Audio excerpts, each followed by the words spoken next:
Schedules of the constitution. किसी ना किसी कॉम्पिटिटिव एग्जाम में ये पूछता ही रहता है कि बताओ फर्स्ट शेड्यूल में क्या लिखा है, सेकंड शेड्यूल में क्या लिखा है। ठीक है, तो हम आज इसको याद करेंगे। और कैसे करेंगे, पहले आप एक स्टोरी सुनिए। ठीक है, मान लीजिए आप एक लड़की देखने जा रहे हैं। ठीक है, आपका रिश्ता होने वाला है, आप लड़की देखने जा रहे हैं। तो सबसे पहले आप उसके घर पर एंट्री लेंगे। ठीक है, आपसे क्या क्या पूछा जाएगा, सबसे पहले पूछा जाएगा कि आपका नाम क्या है। ठीक है, उसके बाद पूछा जाएगा कि आप कमाते कितना है। ठीक है, नाम क्या है आपका, कमाते कितना है। उसके बाद आपको बोला जाएगा कि एक शपथ लीजिए कि आप हमारी लड़की के साथ हमेशा रहेंगे। ठीक है, आपका नाम क्या है, आप कमाते कितना है, और आप शपथ लीजिए हमारी लड़की के साथ हमेशा रहेंगे। उसके बाद आपको एक सीट दी जाएगी, ठीक है, बैठने के लिए। उसके बाद ये सीट किस किस एरिया में दी जाएगी, दो एरियाज़ में दी जाएगी। एक दी जाएगी ट्राइबल एरिया में और एक दी जाएगी स्केड्यूल एरिया में। ठीक है, दो एरिया में सीट दी जाएगी, ट्राइबल एरिया में और स्केड्यूल एरिया में। कितनी सीटें मिलेंगी आपको, 3 सीटें मिलेंगी। ठीक है, 3 सीट मिलेगी आपको ट्राइबल एरिया, स्केड्यूल एरिया में। उसके बाद आपको बोला जाएगा कि इन तीनों सीट पे आपको 3 अलग अलग लैंग्वेज बोलनी है। ठीक है, अलग सीट पे अलग अलग लैंग्वेज बोलनी है। और ये जो तीनों सीटें हैं इन पे अलग अलग लैंग्वेज तो बोलनी है, लेकिन इन तीनों सीटों पे आपको एक्ट्स और रेगुलेशन जो हैं वो भी अलग अलग लगेंगे। ठीक है, ट्राइबल स्केड्यूल एरिया में आपको सीट दी जाएगी, 3 सीट दी जाएगी, 3 अलग लैंग्वेज बोलनी है, उन तीनों सीटों पे अलग अलग रूल्स और रेगुलेशंस लगेंगे। फिर आपको बोला जाएगा कि अगर आप ये रूल्स रेगुलेशंस फॉलो नहीं करेंगे तो आपका होगा डिस्क्वालिफिकेशन। ठीक है, आपको डिस्क्वालीफाई कर दिया जाएगा। ठीक है, रिश्ते की लिस्ट से। और ये डिस्क्वालिफिकेशन कैसे होगा, डिस्क्वालिफिकेशन होगा पंचायत के थ्रू। ठीक है, अगर आप विलेज एरिया में, और ये डिस्क्वालिफिकेशन अगर आप सिटी में है तो ये होगा म्यूनिसिपैलिटी के थ्रू। ठीक है, तो स्टोरी समझ में आ गई। अब हम याद करते हैं, देखिए कैसे।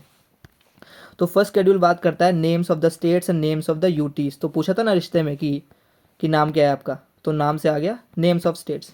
उसके बाद सेकंड शेड्यूल बात करता है एमोल्यूमेंट्स, अलाउंसेज एंड प्रिविलेजेस की।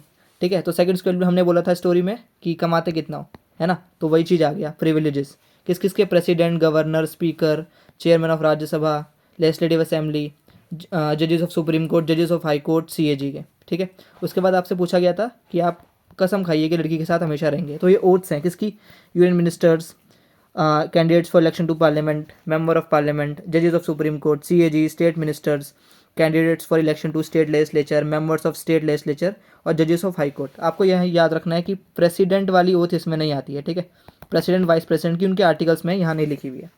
उसके बाद आपको बोला गया था कि आपको सीट दी गई थी ना। ठीक है, आपको सीट दी गई, तो सीट से क्या आएगा, allocation of seats in Rajya Sabha to the states in the union territories. ठीक है, फोर्थ शेड्यूल में सीट है। उसके बाद आपको सीट दो अलग अलग एरिया में दी गई थी। तो एक दी गई थी स्केड्यूल एरिया में, एक दी गई थी ट्राइबल एरिया में। तो फिफ्थ शेड्यूल बात करता है स्केड्यूल एरिया की, और सिक्स शेड्यूल बात करता है ट्राइबल एरियाज़ की। ठीक है, अब आपको वो सीट्स में 3 अलग अलग कमरे दिए गए थे। ठीक है, एरिया दिए गए थे। तो सेवन शेड्यूल बात करता है division of powers between states and centre. तो 3 लिस्ट है, लिस्ट 1, लिस्ट 2, लिस्ट 3।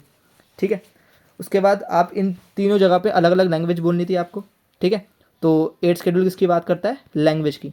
उसके बाद 9 शेड्यूल आता है। 9 शेड्यूल किसकी बात करता है, आपको बोला गया था कि उन 3 अलग अलग रूम में अलग अलग लैंग्वेज बोलनी है, और साथ में वहाँ पर रूल्स और रेगुलेशंस भी अलग लगेंगे। तो 9 शेड्यूल कुछ एक्सेप्शनल लॉज की या एक्ट्स की बात करता है। उसके बाद आपको बोला गया था कि अगर आप ये रूल्स फॉलो नहीं करते हैं तो आपका डिस्क्वालिफिकेशन होगा। तो 10th शेड्यूल बात करता है डिस्क्वालिफिकेशन की। उसके बाद आपको बोला गया कि अगर ये डिस्क्वालिफिकेशन कैसे होगा, तो अगर आप विलेज एरिया में है तो पंचायत के थ्रू होगा। तो 11th शेड्यूल बात करता है पंचायत की। और अगर आप सिटी में है तो कैसे होगा, म्यूनसिपैलिटीज़ के थ्रू होगा। ठीक है, तो आई हो आपको याद हो गए होंगे। तो दोबारा देख लेते हैं। फर्स्ट शेड्यूल बात करता है नेम्स ऑफ स्टेट्स की, सेकंड बात करता है प्रिविलेजेस की। ठीक है, कमाते कितना हो। थर्ड बात करता है ओथ की, कि कसम खाओ साथ रहोगे। उसके बाद फोर्थ बात किसकी करता है, सीट की। तो आपको सीट दी गई थी, कहाँ कहाँ दी गई थी, एक शेड्यूल एरिया में दी गई थी और कुछ ट्राइबल एरियाज में दी गई थी। ठीक है, उसके बाद आपको 3 अलग अलग रूम्स मिले थे। इन 3 अलग अलग रूम्स में आपको अलग अलग लैंग्वेज बोलनी थी। तो 8 शेड्यूल बात करता है लैंग्वेजेस की। उसके बाद को बोला गया था कि इन 3 रूम्स में अलग अलग लैंग्वेज बोलने के साथ यहाँ पर रूल्स और एक्ट्स भी अलग अलग लगेंगे। तो ये बात करता है 9th schedule different acts and regulations की, जो एक्सेप्शन है। उसके बाद बोला गया कि अगर आप ये फॉलो नहीं करेंगे तो आपका डिस्क्वालिफिकेशन होगा 10th शेड्यूल के थ्रू। डिस्क्वालिफिकेशन कहाँ होगा, 11th शेड्यूल में पंचायत के थ्रू, 12th शेड्यूल में म्यूनसिपैलिटीज़ के थ्रू। ठीक है, अब हाँ आपको ये याद हो गए होंगे। ठीक है, मुझे भी ऐसे याद हुए हैं, आपको भी ऐसे याद होने चाहिए। ठीक है, टाटा बाय बाय।